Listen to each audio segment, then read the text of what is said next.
Muy buenos días a todos ustedes. Un placer iniciar aquí la segunda clase de nuestro curso doctoral en educación y pensamiento complejo, pensar los desafíos modernos de la educación desde los aportes, la fuente de creatividad que nos puede brindar esta nueva corriente del pensamiento en el marco de nuestra Universidad de la Singularidad, donde precisamente reflexionamos en torno a las ciencias de la complejidad. Así que hoy, en esta segunda clase, eh, es importante que vayamos profundizando nuestra comprensión de los pilares epistemológicos del pensamiento complejo. ¿Por qué digo eso? Porque hemos visto en la primera clase hasta qué punto la labor epistemológica, esta reflexión de segundo orden, una mirada reflexiva sobre nuestra propia forma de pensar y de construir el conocimiento, primero nos debe acompañar a lo largo de la trayectoria como investigador doctoral y también como educador, como elemento de humildad, de honradez intelectual, siempre realizar este esfuerzo de apertura reflexiva en cuanto a nuestra propia forma de trabajar, de ejercer y hasta de pensar. Demasiado a menudo no nos damos cuenta hasta qué punto nuestra mente viene hasta cierto punto, obviamente, acondicionada por determinada forma de pensar. En particular, lo hemos visto en la primera clase, una forma de pensar llamada lineal, cartesiana, programática, simplificadora, newtoniana, positivista. No son aquí sinónimos, pero son ideas que convergen hacia una misma identificación de una forma dominante de pensar desde aproximadamente 3 siglos. Y ahora hemos visto también que ciertas rupturas, primero en el campo de las ciencias físicas, luego progresivamente también importando esta nueva corriente de pensar en las ciencias humanas y sociales, estamos viviendo un periodo de cambio paradigmático. Es por eso que en el texto de esta clase doctoral vamos insistiendo mucho en la noción de paradigma. Y un primer elemento fundamental para nosotros va a ser de distinguir ahora en las huellas de un pensador llamado Jean-Louis Lemoyne, cofundador con Edgar Morin de la red de pensamiento MCX-APC, la gran red de la complejidad en París. Y aquí su idea consiste en partir de la noción de paradigma, noción que ustedes ya conocen, nos viene de Thomas Kuhn, ya la habíamos introducido en la primera clase. Ahora tratemos de profundizar un poco para sugerir, como dice Jean-Louis Lemoyne, que un paradigma, que pueden existir muchos paradigmas, incluso hoy en día en el campo de la ciencia moderna. Consideremos, por ejemplo, en las ciencias económicas, hoy en día coexisten paradigmas keynesiano, neoclásico, monetarista, etcétera, formas de pensar los fenómenos económicos. Pero, nos dice Jean-Louis Lemoyne, esa es la superficie, es la espuma. Hablamos de paradigma keynesiano, paradigma neoclásico, paradigma monetarista en el campo de las ciencias económicas, pero en realidad, sin borrar las diferencias entre estos paradigmas, entre estas formas de pensar. Claro que no es lo mismo pensar como keynesiano o como neoclásico en la economía, pero en realidad, dice Jean-Louis Lemoyne, las diferencias entre estas formas de pensar finalmente son importantes, pero, pero sigue siendo un elemento de superficie. Diferencias que nunca borran la misma convergencia, el mismo acuerdo implícito que ni siquiera se ha debatido en cuanto a ciertos pilares del pensamiento. Y hoy en día nos damos cuenta, dice Jean-Louis Lemoyne, que todos los paradigmas dominantes, que sea en la ciencia física, en la geometría, en la geografía, en la historia, la economía, etcétera, son formas de pensar diferentes fenómenos de la realidad y formas pertinentes con sus divergencias, pero todas tienen todos estos paradigmas hoy en día comparten un mismo colchón, una misma base, un mismo zócalo de hipótesis fundadoras que nunca se debaten porque se consideran tan obvias, tan fundadoras, importantes, esenciales, que ya no se debaten, son evidencias. Y el propósito aquí, en esta clase, va a ser de tratar de salir de este sentimiento de evidencia que nos sigue aportando el paradigma simplificador dominante desde aproximadamente 3 siglos y pensar otra forma de agrupar las corrientes del pensamiento más allá de las estructuras disciplinarias y de paradigmas que pueden establecerse con mucha pertinencia en diferentes campos del conocimiento, pero que no escapan a una base compartida. Así que hoy en día vamos a retomar esta noción de las hipótesis gnoseológicas, qué es el conocimiento, metodológica, cómo se obtiene el conocimiento, y axiológica, cuál es su valor. Para sugerir cuál es el aporte, la plusvalía que nos puede brindar el pensamiento complejo para superar ciertas formas de patologías del saber y tender a una mejor operacionalización de un pensamiento de segundo orden, un pensamiento del pensamiento, un pensamiento reflexivo. Así que si consideramos desde la perspectiva del pensamiento complejo, ¿cuáles son las respuestas que se pueden aportar a la cuestión de qué es el conocimiento? ¿De qué estamos hablando cuando estamos hablando de conocimiento? Habíamos visto que en el marco del pensamiento simplificador cartesiano, pues el conocimiento, la respuesta a esta cuestión gnoseológica, se funda en dos hipótesis. La hipótesis ontológica, la realidad existe de forma independiente de su observador y por lo tanto puedo acceder a una objetividad sobre esta realidad mediante un esfuerzo metodológico para depurarme de todas las condiciones, las contextualizaciones que tengo como ser humano nacido en cierto cuerpo, en cierto país, en cierta época.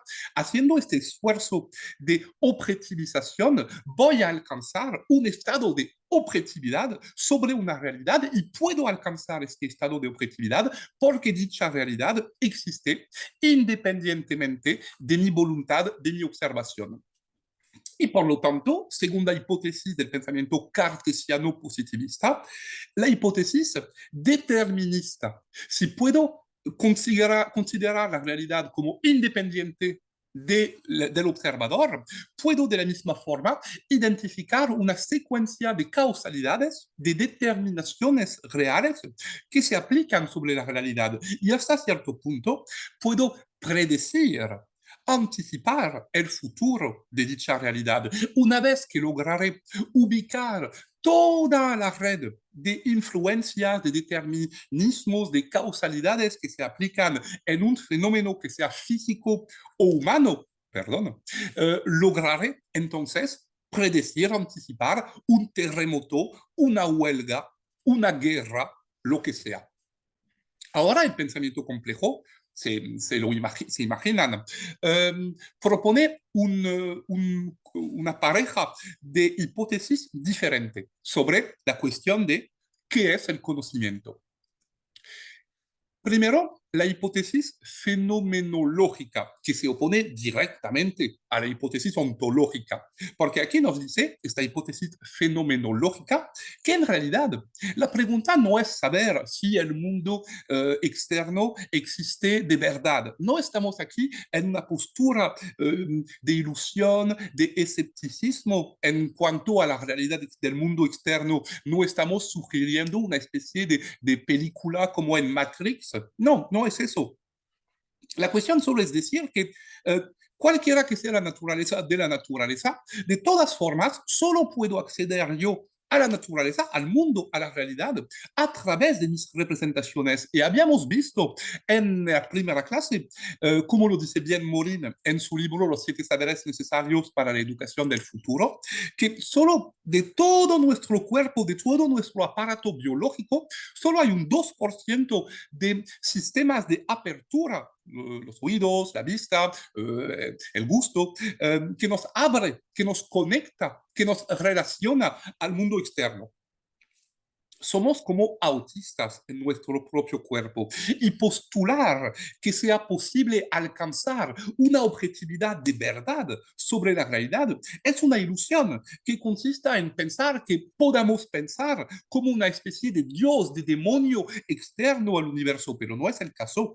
Como lo, dice, lo remite la hipótesis fenomenológica, solo puedo conseguir un conocimiento, primero una experiencia y luego un conocimiento de la realidad a través de mi forma de percibir la realidad. Y esta forma siempre será contextualizada. Por lo tanto, la objetividad nos puede seguir guiando como un ideal director de la labor científica, pero no como un punto que se pueda alcanzar como tal y a partir del cual podamos juzgar e incluso jerarquizar la legitimidad a hablar sobre el mundo. Esta hipótesis fenomenológica es fundamental. Vamos a seguir profundizando un poco, pero veamos directamente que viene relacionada con una segunda hipótesis, la hipótesis teleológica. Ella nos viene de Bachelard, Gaston Bachelard, y nos dice que todo acto del conocimiento nunca es neutral, nunca puede suponer una absoluta objetividad, porque desde el inicio ex ante, antes incluso de empezar a realizar un trabajo de campo, de empezar a redactar la tesis desde la introducción, antes de pensar su bibliografía, ya primero en el propio acto de proyectarse, de elegir un tema de investigación, aquí se encuentra una intencionalidad. Todo acto de conocimiento viene de la curiosidad, del latín curiosus, que se interesa. Y por lo tanto, decir que el conocimiento es neutral, que el observador, el investigador, tras un esfuerzo metodológico de matematización de sus fuentes, de sus herramientas, tras un esfuerzo de alejarse al máximo de sus contextualizaciones propias, como un hombre, una mujer, nacido en tal país, en tal época, etcétera, pues el hecho de interesarse en un tema supone una intencionalidad. Es la hipótesis teleológica, una curiosidad, un interés. De tal forma que es fundamental realizar este esfuerzo en una labor de tesis, de poner a la luz, tanto como podamos, en un acto de humildad como de honradez intelectual, de establecer, de dar a conocer al lector potencial, a la comunidad intelectual científica, los, los pilares, los elementos que impulsaron su interés por el tema, por explicar por qué usted se interesa en este tema para su tesis doctoral en lugar de otro. Y eso es importante porque demasiado a menudo nos dicen estas dos hipótesis, si ahora lo operacionalizamos al campo de la investigación, en una investigación aplicamos sin darnos cuenta una hipótesis ontológica determinista. es decir, simplificadora, porque siempre usamos el nosotros. Todo pasando, lo repitamos, pero es una idea fundamental que pienso debemos operacionalizar en nuestras investigaciones para buscar cómo complejizar nuestras mentes. Siempre usamos el nosotros. Nosotros pensamos que, nosotros llegamos a la conclusión que. Siempre usamos el nosotros en la redacción, incluso en el acto de defensa de tesis doctoral, usamos el nosotros como una forma de escondernos tras la legitimidad de una comunidad intelectual, cuando en realidad, por lo menos en dos momentos de la tesis, la introducción, donde justifica la elección de algún tema de investigación, y en la conclusión, cuando propone operacionalizar elementos de acción a partir de su investigación, estamos en lo normativo. Estamos en un discurso que puede y debe reivindicar el yo. Yo pienso que. Y eso nos viene desde las primeras décadas del siglo XX. Um, no ha sido fácil alejarnos de la concepción ontológica de la realidad. ¿Por qué? Porque nos viene desde muy lejos, nos viene de la antigüedad griega. Y es un físico, Heisenberg, quien aportó una gran piedra aquí al edificio. Fue premio Nobel de Física, 1932, apenas tenía unos 20 años. Es bastante impresionante, y llegó a formular lo que se conoce como el principio de incertidumbre.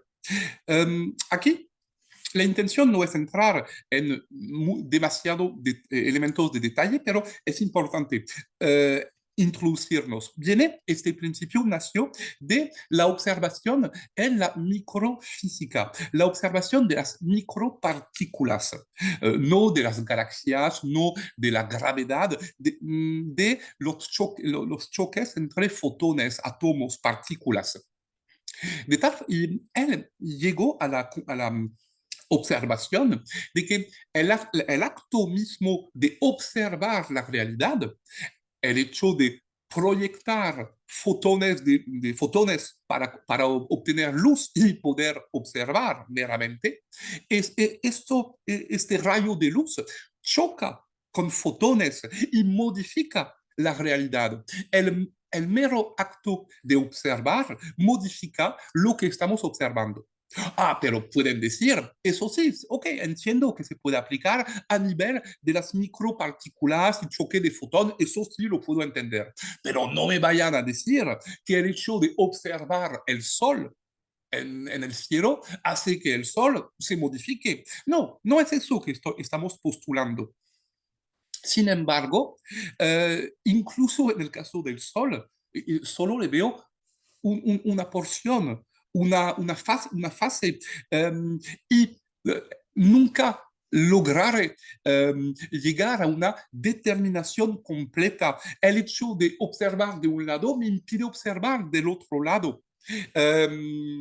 Y en la realidad social en particular, hasta que, por ejemplo, hemos identificado que cuando hay una huelga en una industria, el hecho de mandar a periodistas para realizar entrevistas, ¿por qué usted hace una huelga? ¿Cuál es su motivación? ¿Cuál es su propósito? El hecho de mandar a periodistas um, prolonga la huelga, confiriendo a sus actores un sentimiento mayor de legitimidad. El hecho de observar modifica la realidad. Eso sí suena bastante intuitivo en la realidad social humana. Sabemos que no actuamos de la misma forma cuando hay una cámara y cuando no hay. Pero Heisenberg aportó algo fundamental aquí, sugiriendo que el mundo físico también obedece a esta regla, que rompe por completo la posibilidad de la objetividad, la rehabilita el yo, porque toda observación siempre viene contextualizada, viene de un punto de vista necesariamente relativo a sus condiciones de enunciación, dónde y cuándo y cómo estoy observando, lo cual nos impone de verdad un esfuerzo de humildad, de honradez intelectual. Y eso nos debe, como parte misma de la labor epistemológica, nos debe acompañar a lo largo de nuestro trabajo, de nuestra reflexión.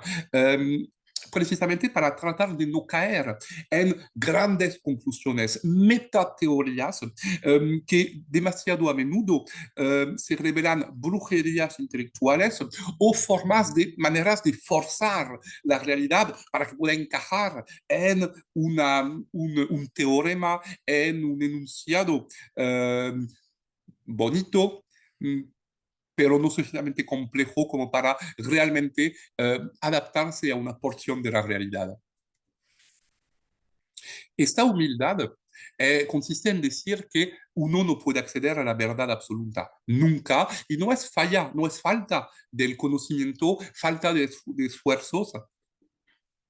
Debemos tomar conciencia de que existen límites insuperables en nuestro conocimiento y no es una falla decir en algún momento de su tesis que hay límites a la posibilidad de haber observado la realidad, bien identificar cuáles fueron las condiciones de posibilidad metodológicas para llegar a una observación. Por ejemplo, presentar, imaginemos que estemos reflexionando acerca de un comportamiento, una actitud, un resultado estudiantil y difundimos un cuestionario en una aula dándoles a los estudiantes media hora, 40 minutos para llenar la encuesta. Debemos darnos cuenta de que este mero acto, por definición, nos va a excluir a todos los estudiantes ausentes, que sea de forma general o excepcional este día. O sea que siempre, siempre, siempre buscar todos los elementos que podrían matizar nuestros resultados. No olvidemos que la distinción entre un científico y un complotista es que el científico, cuando propone una teoría, ¿qué va a buscar primero? Todo lo que puede contradecir su teoría. ¿Por qué? Porque si en algún momento propone en su tesis, en su libro, en su conferencia, propone una teoría y que logramos contradecir esta teoría con observaciones de la realidad, el riesgo no es lo ridículo, pero sí es una forma de puesta entera de juicio bastante abrupta. El complotista, perdón por abordar este paréntesis, pero cuando propone una teoría, lo que va a buscar no es lo que puede contradecir esta teoría, sino todo lo que la puede confirmar, hasta buscar cualquier micro detalle que pueda ir en su sentido. La cuestión no es hacer acto de humildad, es imponer precisamente su concepción a la realidad misma. Y es lo contrario de la humildad, es lo contrario también de la honradez intelectual, porque esta honradez, a partir del momento en el cual yo sé que no puedo acceder al conocimiento absoluto, debo aceptar de abrirme al conocimiento de los demás. De forma complementaria, considerar que si la objetividad ya no es un ideal alcanzable, un ideal director, pero no alcanzable, entonces, si la objetividad perece como tal, puede ser reemplazada para mantener la ambición misma del proyecto científico intelectual, puede ser reemplazada por la intersubjetividad, apertura al conocimiento de los demás y búsqueda metodológica de convergencia en los conocimientos, lo cual impone aquí un esfuerzo de diálogo. Y es importante insistir antes de concluir esta primera parte, pero es bien importante que, por lo tanto, el pensamiento complejo no es una forma de nihilismo, no consiste en decir, no hay conocimiento, todo es opinión, tú ves la realidad de esta forma, yo veo la realidad de otra forma. No, finalmente no hay jerarquía. No es eso tampoco. Porque el pensamiento complejo sigue definiendo, proponiendo criterios para evaluar la pertinencia de un conocimiento, perdón, pero no es si no desaparecería todo acto educativo, si no hay posibilidad de transmisión del conocimiento y de evaluación de lo mismo. No todos los conocimientos se valen sobre la misma base, pero no significa que algunos sean completamente inútiles o deban ser excluidos del campo del debate. No existe en la perspectiva compleja una verdad absoluta que se pueda imponer a los demás, pero sí existe la posibilidad de un conocimiento pertinente. ¿Y cuál es el criterio que permita construir este conocimiento pertinente? Es la solidificación de la intersubjetividad. Y precisamente eso ahora nos abre el paso a la cuestión metodológica. Metodológica es un punto que vamos a realmente a tocar más a fondo en la tercera clase, la cuestión de la sistémica y de cómo construir una tesis utilizando esta noción de sistema, pues nace de la observación, la constatación de que la realidad a todo nivel, biológico, social, cósmico, desde lo micro hasta lo macro, se construye con elementos en interrelación entre ellos. Y lo importante, pues no es tanto la enumeración de estos elementos que componen la realidad, sino de la naturaleza misma, de las interrelaciones que como lo habíamos visto en la primera clase, son susceptibles de producir emergencias que generan incertidumbre en la observación de un sistema. Estas emergencias son lo propio de un sistema complejo. Se producen en sistemas complejos. Cuando en sistemas complicados, un automóvil, una computadora, no surgen emergencias. Eso se debe a una distinción fundamental que veremos en la tercera clase, una distinción entre bucle de retroacción y bucle de recursividad, porque veremos que los bucles de recursividad abren a la posibilidad de una autoorganización. Por lo tanto, el surgimiento de lo imprevisto, de lo nuevo, de la creatividad.